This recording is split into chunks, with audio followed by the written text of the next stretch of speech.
आज के वीलॉग में हम बात करेंगे कि इमरान खान ने एक नहायत अहम इंकशाफ किया है कि पनामा केस में मियां नवाज शरीफ को सजा दिलवाने में अहम किरदार जनरल बाजवा का था। और हम आपको बताएंगे कि गुजरात हंगामों में 2000 मुसलमानों की जान लेने वाला मोदी कसाई बैन लगा रहा है ट्विटर और यूट्यूब पर, ताकि बीबीसी की बनाई हुई डॉक्यूमेंट्री इंडिया में ना देखी जा सके। और हम बात करेंगे कि स्वीडन में एक प्रोटेस्ट के दौरान कुरान पाक जलाकर कुरान पाक की बेहुरमती की गई है, जिस पर आलम इस्लाम एक दफा फिर से एहतजाज कर रहा है।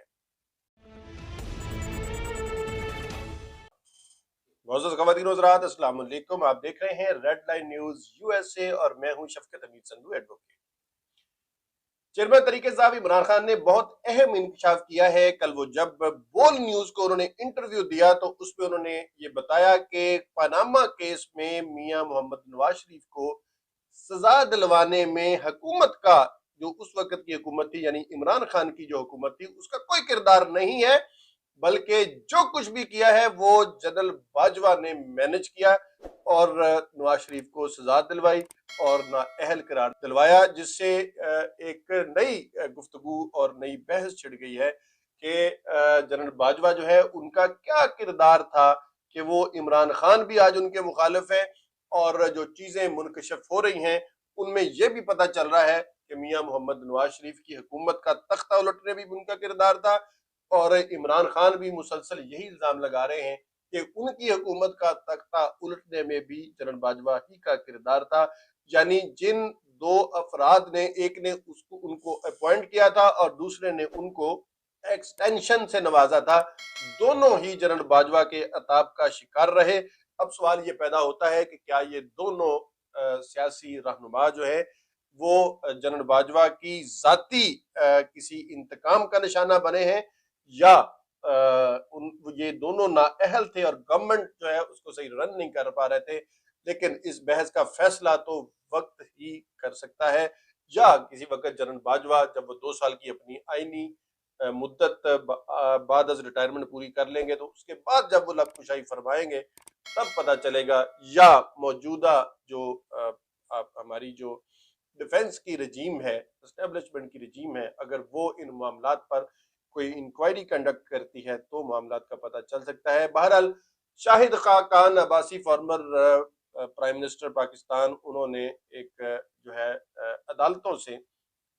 महकमा इंसाफ से उन्होंने मुतालबा किया है कि अगर माजी में नवाज शरीफ के साथ रॉन्ग हुआ है तो उसे राइट किया जाए। यानी अगर अदालतों से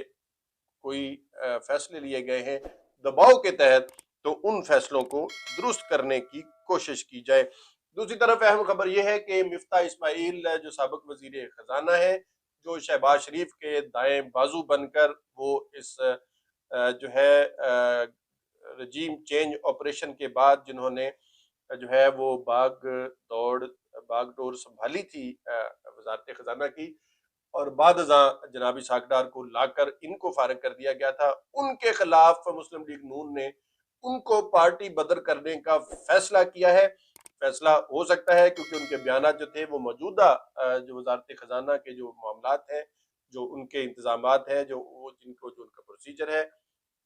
वजारत खजाना को चलाने का, उनके मुखालिफ है, उनको पार्टी नोटिस भी कर सकती थी। लेकिन अहम बात यह है कि उन पर इल्जाम ये आयद किया गया है कि वो जब अपने दौरे वजारत में वो जो फैसले कर रहे थे वो उसके लिए एस्टेब्लिशमेंट से अहकामात और हदायत लेते थे, लिहाजा इस बदौलत जो है वो मिफ्ता इस्माइल को पार्टी से निकाले जाने का इंदिया दिया जा रहा है। लेकिन हमारे जराये के मुताबिक मिफ्ता इस्माइल पहले ही शेरो शुक्र हो चुके हैं, वो पार्टी से उनका पेट भर चुका है, उनका दिल भी भर चुका है, और वो जो है एक अलहदा से पार्टी बनाने या किसी और छतरी पर बैठने के लिए पहले से ही पर तोले हुए बैठे हैं। नाज़रीन, दूसरी अहम खबर हम आपके साथ जो शेयर करने जा रहे हैं वो इस लिहाज से अहम है कि हमारे हमसाया और दुश्मन मुल्क इंडिया के प्राइम मिनिस्टर जो है 2014 में मुंतखब हुए थे, फिर 2019 में वो दोबारा मुंतखब हुए। उनके खिलाफ जो एक इल्ज़ाम है वो ये है कि जब वो गुजरात के 2002 में چیف منسٹر تھے تو انہوں نے وہاں پر مسلمانوں کا جو ہے قتل عام کروایا تھا، اور ڈائریکٹلی وہ چونکہ وزیر اعلیٰ بھی تھے، اور اس وقت ایک حادثہ ہوا تھا کہ جس میں 59 ہندو زائرین کی ٹرین جو ہے ان کو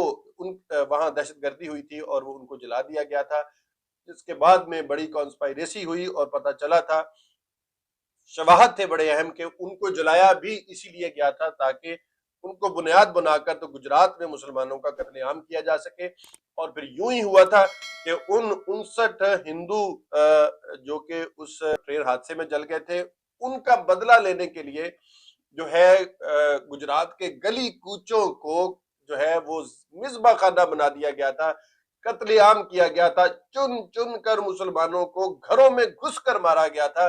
اور لاشوں کے لاشیں بچھا دیے گئے تھے۔ اور کوئی جو سرکاری اطلاع تھی اس کے مطابق یہ 1000 لوگ قتل ہوئے تھے، جس میں زیادہ تر جو ہے وہ مسلمان تھے، لیکن انسانی حقوق کی تنظیمیں اس پر یہ کہتی ہیں سرکاری جاری شدہ اعداد و شمار غلط تھے، یہ کوئی 2000 کے قریب لوگ تھے جو اپنی جان سے گئے تھے، اور ان تمام تر ہنگاموں کا اور قتل عام کا ذمہ دار مودی ہے۔ اور اب اس پر مودی کے خلاف اس کردار پر جو 2002 میں ان ہنگاموں میں ان کا رہا،